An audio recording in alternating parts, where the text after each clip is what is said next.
Désirée and Désirée, coming here to brighten your day. Yeah! Welcome to Désirée and Désirée, an open conversation between a mother and a daughter where we drop natural gems on motherhood, friendship, love, and laughter. I am Désirée. I am a daughter, a doula, a global supply chain management extraordinaire, a yogi, and a friend. And this is my mother. And I am Daisy Lee, a daughter, a mother, a sister, and aunt, a presentation skills facilitator, and a Pandora's box finally coming open. So you have been loving our last episodes, and we're so thankful, so appreciative. I think that there has been a lot of good feedback and a lot of amazing conversations that have come out of our conversations, which is exactly our goal. Yes. We want to make sure that you're having conversations with your mom, your dad, your grandma, your friends, conversations that you wouldn't have had otherwise. So we're very, very thankful for the feedback, and continue to subscribe, like, comment, share, all of those good things. So now that we have gotten that out of the way, I'll say, this week we're talking about my birth story. Ooh. How I came into this world. I'm very excited for you all to hear the story. And, I think it's really good to hear and share positive birth stories. Because my mom, fortunately, had a very positive birth story, but we want to also, in all ways, be cognizant that a lot of stories are not positive. Some are actually horrific. And we'll touch on that a little bit today so that we can give both sides of the spectrum, because actually your story includes a very positive pregnancy and birth, yes. But then simultaneously there were complications. So we'll get into that. And I hope that you learn something, and I hope that you share your birth stories. So let's get to it. Mama? Yes. Talk to me. Let the good people know. What was your birth story? So my birth story, and I said pieces of it, like in previous episodes. So I'd like to just start from the day you were being born. So, and again, I did mention that you will be born on the day that I said you will be born. I was so excited about that. And she was. So I had a guest, which is my friend Carl. He was the one that assisted me. You know what?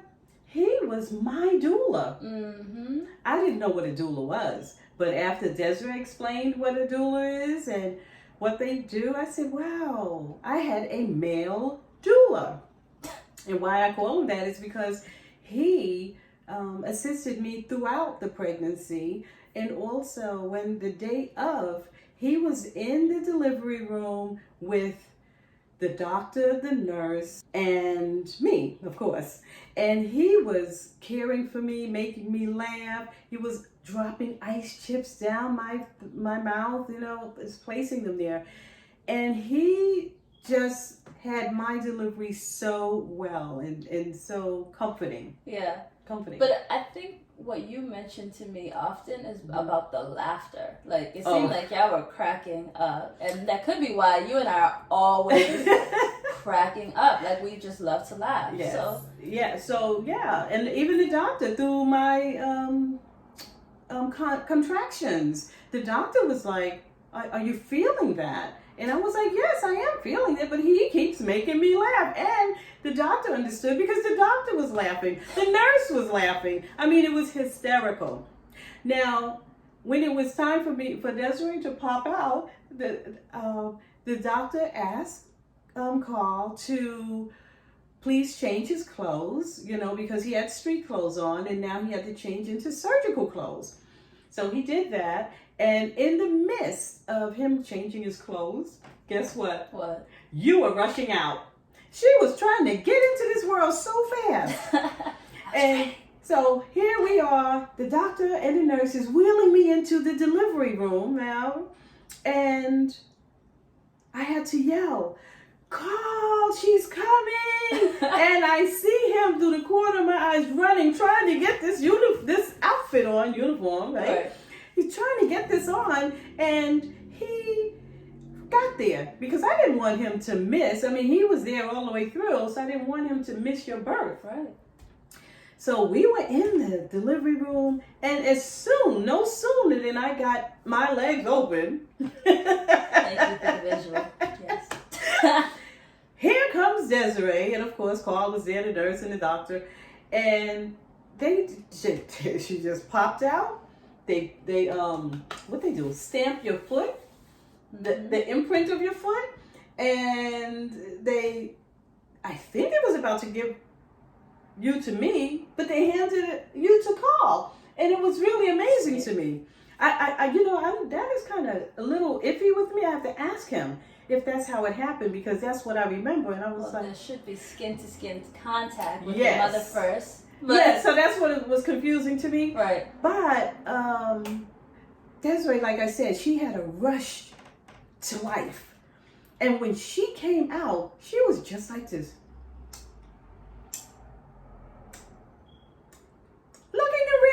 Tasting the air. She was tasting life. Mm-hmm. That was really, really beautiful to see. And I was like, wow. So that was my birth story for you. I love that. Yeah. I love that story so much because oftentimes we hear just plain horrific stories, right? We hear about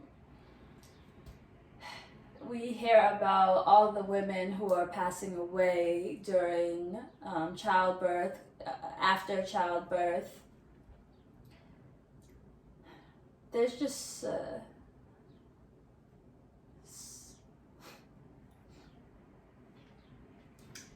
it's just so many horrific stories.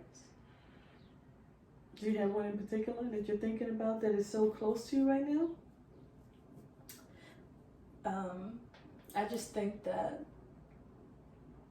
so this morning I heard of a story about a young lady, 26 years old, and she went in, high blood pressure, and for 2 days they did not give her any medicine. Was she pregnant?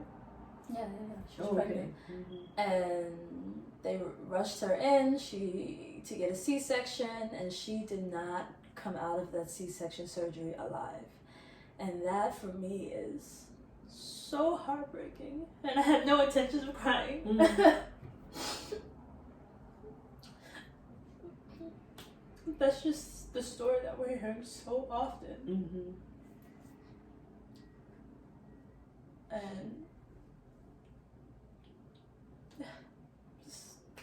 yeah. Okay. So her name is Shayasia Washington, and I share her story and I share my mom's story so that people can see that yes, it is totally possible to have beautiful and wonderful deliveries, birth stories, etc. But there are so many women, particularly Black women and women of color, who are not having wonderful birth stories because of systematic injustices that are happening within the medical system, because doctors don't even see that Black women experience pain. They don't even believe us, right? Black women in America are 3 to 4 times more likely to die from complications due to childbirth than their white counterparts. Why is that, right? And in New York, 12 times more likely. Mm-hmm. I don't know if you knew that. 12 times more likely in New York to pass away. And I'm so enraged and disgusted by these numbers. And so I had no intention of going on that rant. Sorry, but that's okay. That's okay. Sometimes we have to, show. Well, we always show our feelings, but we can't subdue our feelings, because when you subdue it, then and you don't let it out, then it festers right up in here. It festers in your mind. So I'm glad you brought it out. I'm glad you did that. That's what I'll say on that portion of it. And then I know that you had some complications as well. Though you had a beautiful birth story, you did have some complications that we can touch on here as well. Yeah, so I had 2 weeks. 2 weeks before the delivery date, I went for a checkup. And in the checkup, my doctor wasn't there. It was another doctor. And my doctor was, I guess, on vacation or something, Dr. Parrish. And this male doctor came in and he examined me. He looked at me first, looked me over, and I had a right leg swelling. So after the exam, he left the room. And when he left the room, he came back with other doctors. And it seemed like it was of urgency because they surrounded me and started asking me what seemed like millions of questions. And I said, and so questions like, do you have a cat? No, I don't have a cat. Do you have plants in my bedroom? And I said, I have lots of plants, but not in my bedroom. Do I take medication? And I said, no. And of course, at that time, I was really high energy in eating well and exercising a lot and having love around me and stuff. You know, so when they came to me with those questions, I was really confused. Well, why were they asking you those questions? Well, they asked me those questions because your head was only 5 months old. According Okay. to the sonogram. Yes, according to the sonogram, 5 months old, and her limbs was wrapped all around her. Her limbs was 9 to 10 months old.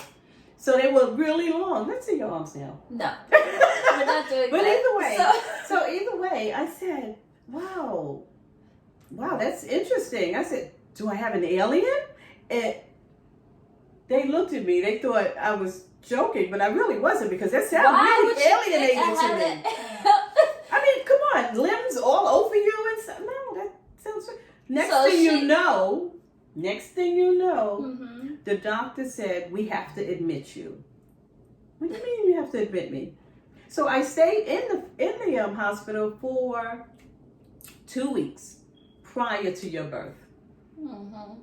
I was kind of living the life then because Well, hospitals were much different back then. yes. But, you know, even though she went in for what she thought was like a routine, you know, checkup, they ended up admitting her for 2 weeks and said, I was totally fine. I'm not an alien. I just have a very small head. My mom has a small head. My grandma has a small head. Oh, well, you can't tell with this though. But Anyway, it is what it is. So she had those complications. Then also after, I think they gave you like magnesium or something. That was during the pregnancy. No, during the birth.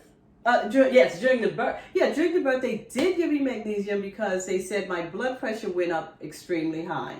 And you told them. And I told them, please, my body's not used to medication. Please do not give me medication.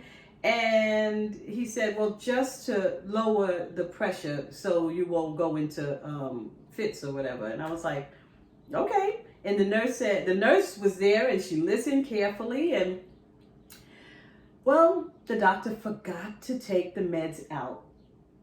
He forgot. He left it in the intravenous thing. He left it out. And I almost went into convulsions. You almost lost your mother.